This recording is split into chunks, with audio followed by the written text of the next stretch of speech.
Straight ahead on WBKB News at 11. The Thunder Bay Arts Council had an open house reception for the Artist of the Month tonight. Plus, DNR officers apprehended an Iosco County escaped prisoner. And September is Childhood Cancer Awareness Month. We're telling you why you should spread the word. We'll have those stories plus your local weather and sports. WBKB News at 11 starts now.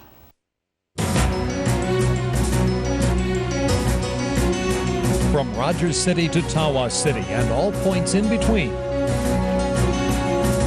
This is Northeast Michigan's award-winning news team. We are your source for news, weather, and sports. We are WBKB News at 11. Good evening and thanks for joining us. I'm Neil Liwanag. Tonight, the Thunder Bay Arts Council hosted an open house reception for Artist of the Month, Peggy Little. Little was born in Flint but lived in Rogers City for 38 years where she worked as a school teacher. Little is currently retired and living in Oscoda where she now has time to express her passion of painting. Initially, Little painted with oil but switched over to acrylics because she says it is much easier. Little's inspiration comes from her love of the outdoors and she says she is truly delighted for being the Artist of the Month. I paint mostly from pictures I've taken outside. I love kayaking, and a lot of the pictures come from pictures I've taken where I've kayaked or when I'm hiking. It makes me feel really proud, and I feel like I've really accomplished something in my life. And I really enjoy painting and sharing it with everyone. For more information on Peggy Little and future events at Thunder Bay Arts Council, visit thunderbayarts.org. Tomorrow, Alcona Township kicks off the Labor Day weekend with the 12th annual Black River Bridge Walk. 12 years ago, the community came up with the idea of walking the Black River Bridge on Labor Day weekend instead of taking a trip to Mackinac.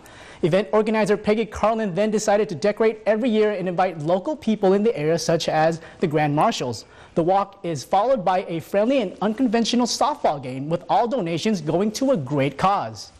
Softball game, it costs you $2 to play.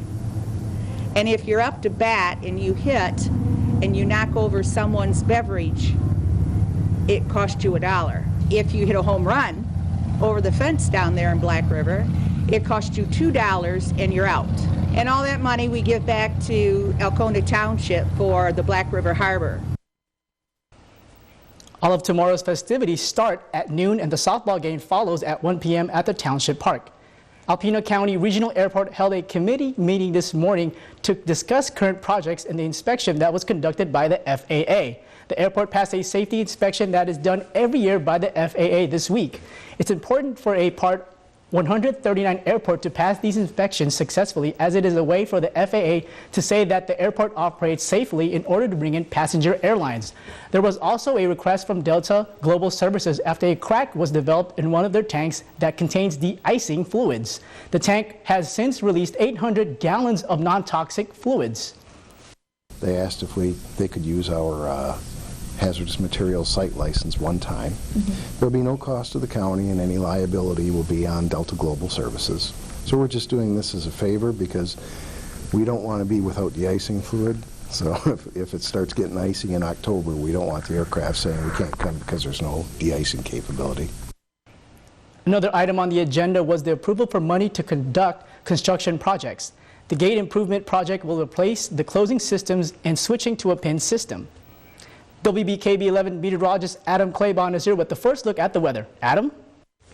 All right, well, today it was pretty nice for us, at least in the northern half of the viewing area. Farther south you went, you did see some of those showers, but everybody's beginning to quiet down now, and we are seeing some areas of fog beginning to develop for us. So that might be something you have to watch out for as you head out early tomorrow morning. That is, if you're going to be waking up that early tomorrow morning. 68 degrees right now, mostly cloudy, winds out of the north at 5 miles per hour, and seeing 60s across the Great Lakes, but very warm just off to our west. 83 in Omaha, 86 down into St. Louis, and 76 in Kansas City. We are going to notice as we go into our afternoon on Saturday, conditions should be a little warmer for us tomorrow than what they were today, as we'll be looking out for more of those 80s, and it looks like a little more of that humidity is going to be coming in from the south as well. But as far as rainfall, well, very little of it across the Great Lakes at this moment, but you can see that there are some showers back off to our west over into North Dakota and Minnesota. So those will be entering as we head into the weekend, but for tonight should be muggy with some fog as we go into tomorrow. partly sunny and then seeing warmer temperatures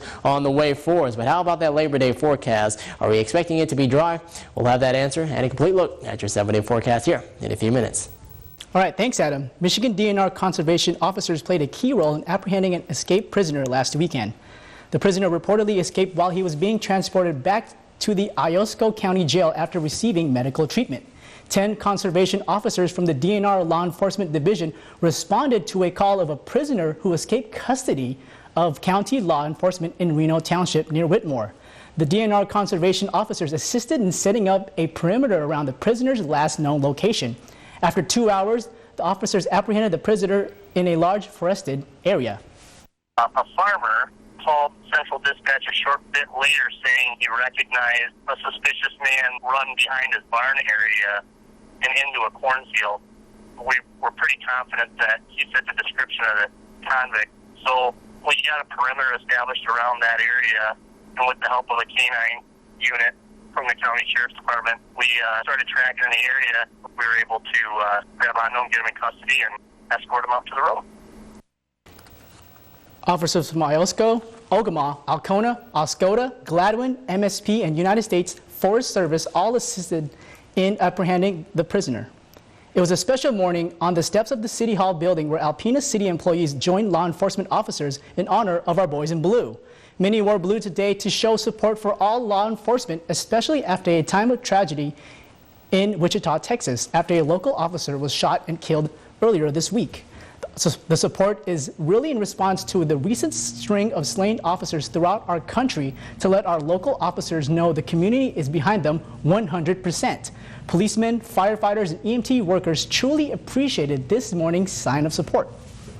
We work in a pretty unique job. You know, we carry a gun, and when we leave in the morning, you never know if you're coming home to your family at night. So the support is nice.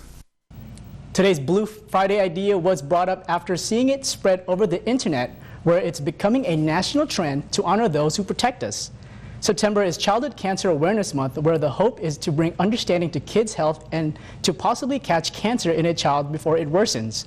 There are new treatments being developed for children with different types of cancer, but the issue arises when it comes to funding for these treatments. Some types of cancer can have symptoms that can sneak up in children, like Alpena resident Kelly Hunter's child, Paxton, whose acute lymphoblastic leukemia started out with a slight limp and swollen lymph nodes. It's important not to overlook these symptoms in children and to have blood work done, which may end up catching the cancer earlier on.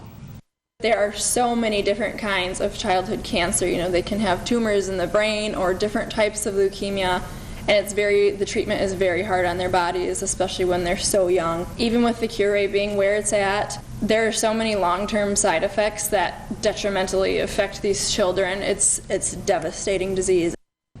Hunter says one of the most important things people can do to help the issue and raise awareness is donating blood to help with blood transfusions for kids. She hopes people recognize the month with the color gold dedicated to childhood cancer awareness. This weekend is the last chance to slip on some summer vacation, and according to AAA, more Michiganders than ever before are doing just that. Travel forecast highlights for the area show that the holiday period is defined as Thursday, September 3rd through Monday, September 7th. During this time, AAA projects more than 1 million Michigan residents will be traveling, which could be a result of a relatively strong labor market that we have been experiencing. The number of travelers this Labor Day weekend is a good sign, according to AAA of Michigan member Representative Amanda Dozier. There are going to be 1.2 million Michiganders traveling over 50 miles from home this weekend, which is pretty fantastic. It has increased 1.5% from last year, and they are attributing a lot of that to the gas prices. Nearly 89% of Michigan travelers will be driving to their destinations this week, taking advantage of the sinking price of oil. Costs of flights are also expected to have dropped by 1% for the weekend for those travelers flying. You can read more about our broadcast stories and get the scoop on other news items online. Just visit WBKB11.com for sports, weather, and news updates anytime, day or night. We'll check back in with meteorologist Adam Claiborne a little later for your full weather forecast. Plus, find out why it's not too early to go Christmas shopping. All that and more next. Thanks for joining us for our state news this evening. The Eaton County Sheriff's Office is investigating after a car and semi were hit along I-69. 2 new cases, one in Eaton County and one in Calhoun, were reported around 4 p.m. Thursday. One car was hit on I-69 near Stein Road in Walton Township, and a semi was hit in Calhoun County near mile marker 42. Eaton County and Calhoun are working together in the investigation. It could be anything. It could be a pellet gun. It could be a rock someone thrown from a slingshot. Different things will make different holes, and we're going to be able to make that determination.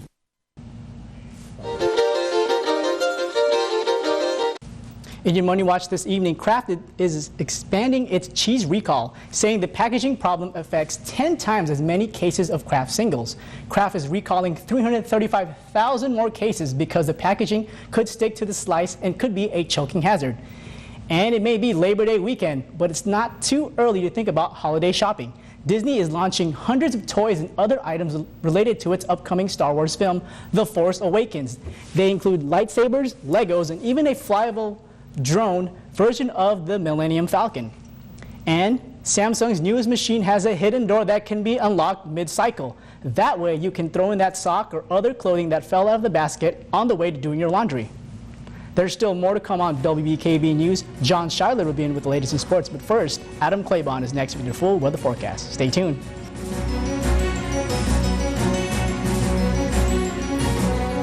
Welcome back, everyone. Meteorologist Adam Claiborne has been keeping an eye on the weather for us. Adam?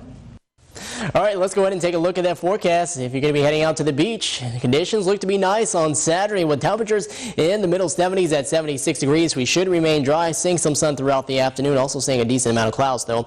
Winds should be very light for us, and then heading into Sunday, things will start to change just a bit for us, as we'll notice more clouds on the way, maybe even some fog early in the morning. Temperatures warming up into the middle 80s at 84 degrees, but as we go later into the evening, could even be looking out for a few showers and maybe even thunderstorms. Water temperature right now down to 64 degrees. Here's a look at your headlines. Patchy fog throughout the night as we go into tomorrow. Humid with some sun on the way for us. Not going to see a completely sunny afternoon, but we will see some rays from here to there. And, well, Labor Day looks to be a wet one for us as we'll have that system come in. Late showers as we go into Sunday, but seeing more of those heavier showers and maybe even thunderstorms as we go into Monday. And then behind that, it looks like things begin to change a bit for us. But here's a look at your current conditions at 68 in Alpena, 67 in Oscoda, 64 up into Sault Ste. Marie, and at 66 in Houghton Lake. Your current winds coming in from the northeast at 5 in Tepelston, calm into Sault Ste. Marie, Alpena, and in Oscoda, 8 in Houghton Lake, and at 8 from the south down into Flint. Futurecasts will show that as we head throughout the evening, all that shower activity that we had earlier on, that dies off. We'll continue to see some of those clouds and also some fog as we go into tomorrow morning, but going into tomorrow afternoon, 1 p.m., seeing mostly sunny conditions beginning to show up for us, but we will still see a mix of sun and clouds even as we head into the evening. And then as we go into Sunday, there you go, a slight chance of showers from here to there. That will be right around the noon hour, and that's only going to be around 30%. That dies off, and then we'll be looking out for this next disturbance to come in, and that should be the good rain producer for us as we go into Monday, providing some heavier downpours with thunderstorms. Tonight, we'll drop down to 63 degrees. The rain ends for us, and we'll see more of that fog late. Winds should be light, and then heading into tomorrow, partly sunny with early fog in the morning, winds out of the southeast at 5 to 15 miles per hour. Highs back into the 80s in Posen at 80 degrees, 80 in Hillman, 78 in Onaway, 76 degrees in Rogers City. Hubbard Lake will be at 81, and we'll see more of that sun as we go farther south as well. Hale at 82, 82 in Mile, 82 in Rose City, and 80 degrees in Tawas. Your day planner will start off at 63 tomorrow morning, top off at 83 into the afternoon before dropping to 63 by tomorrow night. And Saturday, we'll see that sun and we'll see that mix of sun and clouds throughout the day. A little warmer as we head into Sunday, maybe even a little more muggy as we get more of that moisture in place for us. Highs in the middle 80s, starting to drop back in temperatures though as we go into Monday with a high of 79 degrees. Tuesday, we'll be back into the lower 70s and then seeing a taste of fall as we go into next Thursday and Wednesday with highs in the upper 60s and lows in the lower 50s. Thanks, Adam. Now it's time for today's Photo of the Day. Today's photo was sent in by Kevin Nowak of Long Lake. Kevin took this picture yesterday evening as the sun was setting. And check out the ducks over there enjoying the orange sky. Thanks, Kevin, for this photo. If you have a photo you would like to send us, email it along with a short description to news@wbkb11.com. Coming up on WBKB News, we'll tell you why surgery may be the best option for people with type 2 diabetes. Stay tuned. Welcome back. In national news, visitors were coming and going, and that's how investigators say a 22-year-old man got inside the Alamo and allegedly used a car key to scratch his name into the wall inside the Alamo Shrine. The man is accused of vandalizing a World Heritage Site. Anusha Roy has the latest. When people stand in front of the Alamo, they think of sacrifice, freedom, and reflect on all those who lost their lives here. And this is something that has the flavor of what this country was born on. Yesterday at 4:40 in the evening, police say 22-year-old Julio Perez used a key to scratch his first name into the limestone wall of the monk's burial room. The tour guide spotted him and immediately told the Alamo Rangers in charge of security. They held Perez until San Antonio police arrested him for second-degree felony criminal mischief. I just wonder about that, their motivations, and it's pretty childish, it seems, to do something like that, to do that anywhere, at a shrine, a business, anywhere. It's just very bad. The room is now cordoned off for the investigation, but this virtual tour gives us a look at the place where the 3-inch by 1-inch carving left around $250,000 in damage. These guys fought for a cause, and for somebody to desecrate something like this is just beyond unacceptable to me. The Alamo is more than 250 years old, and fixing the damage will be a delicate task. Experts are now working on a plan to restore the wall. In international news, many of the refugees are trying to reach Germany, which will help accept them on the route through Hungary. Police have forced them off the trains and onto camps. Charlie DeGata has more. Worn out but defiant, they mustered what energy they had left and set off on a 300-mile trek to Germany. Thousands of migrants have been stranded for weeks at Budapest rail station, blocked from leaving the country. Today, they chose to walk rather than spend another night in Hungary. At times, the line was more than a half-mile long. They say that they're walking less out of protest and the fact that they just didn't have any choice. They couldn't remain in that train station, and they don't trust the Hungarian government to help them. And they're going to continue walking till they reach the border. The 90-degree heat soon took its toll. This man and his infant son had to take a break, but they were soon up again, anxious to keep up with the crowd. Someone lent Ishmael, a cardiologist from Idlib, a bike for his 3 children. There is no other way. We stay in Budapest for 8 days. No train, no taxi, no anything. And they're determined not to be forced into camps like this one on the Serbian border, where today migrants fought Hungarian police to break free. 15-year-old Alatar Jihad is headed to Germany to be reunited with his father. His mother stayed behind in Damascus. Would you let your mother do this too? No, I don't like. It's not a good thing for women and the children. But we can walk. Are you happy to be walking? No. They have a long way to go, but walking is what got them this far. We're on the main highway leading to the Austrian border, and here you see migrants who have bedded down for the night. But over there are some buses the Hungarian government is providing, they say, to take the migrants to the border. But they're so worried they've asked us to photograph them getting on those buses in case they're taken to refugee camps instead. Charlie D'Agata, CBS News, Zsámbély, Hungary.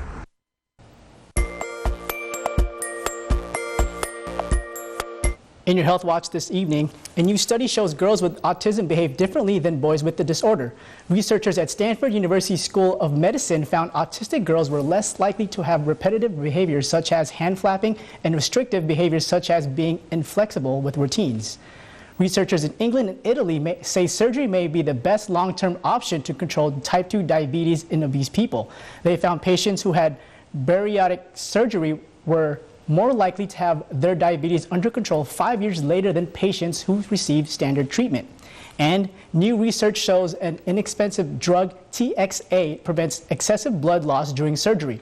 Doctors in Canada used the drug on about 400 patients who had hip or knee replacement surgery. They say the medicine helped reduce transfusion rates by more than 40%. Sports is coming up next, and John Schuyler is here with a preview. John? All right, Neil, tonight we have more high school football action to follow up from last night from Joburg and Alcona. Plus, the Alpena Wildcats were back at Wildcat Stadium for their first game at home. Stay where you are and get the highlights next in sports.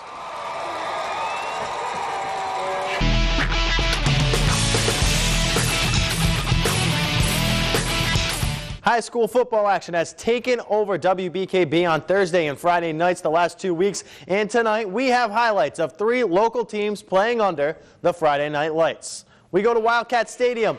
The Sault Ste. Marie Blue Devils in town for Alpena's home opener. Second quarter, Blue Devils already up 7-0 when Justin Fountain breaks free. The senior is going to blow by the Alpena defense and find the end zone. The Wildcats would block the extra point. And the Sioux goes up 13-0 and would take that lead into the second half. And then the Wildcats were playing some tight defense. This game had 11 total turnovers between the two teams. Alexander Arch gets that pick, brings it to midfield, and then he's going to get one more for his second pick of the game. No points for Alpena on either possession, however. And then the Blue Devils QB, Nick Lacrosse, right there, that's Joe Ayala. He's going to find the end zone. Then Alpena starts to get closer. It is a 13-10 game after a field goal, and in the end, Alpena couldn't get any closer. Lacrosse would score the touchdown there and put Sault Ste. Marie up 19-10, and Alpena loses by 9 in the home opener. Now to Alcona, where the Augrey Sims Wolverines were in town against the Tigers, who were looking to move to 2-0 on the year. Brock Franklin was a man on a mission tonight.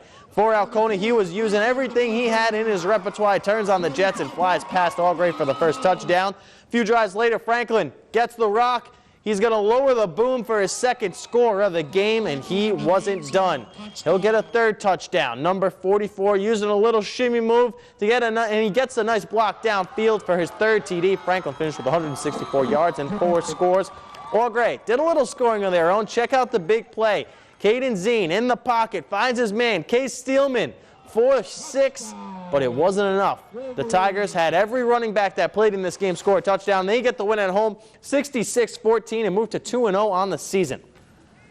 First meeting since 1989, the Cardinals of Joburg hosting the Manton Rangers. Manton gets the ball first, and they make quick work. Cameron Musselman takes the carry up the gut, showcases those muscles, shedding a defender, and takes it to the house. Rangers up 6-0. The Cardinals would answer right back. After a couple big plays, Nick May takes the rock to the right and gets through the center of the defense for 6.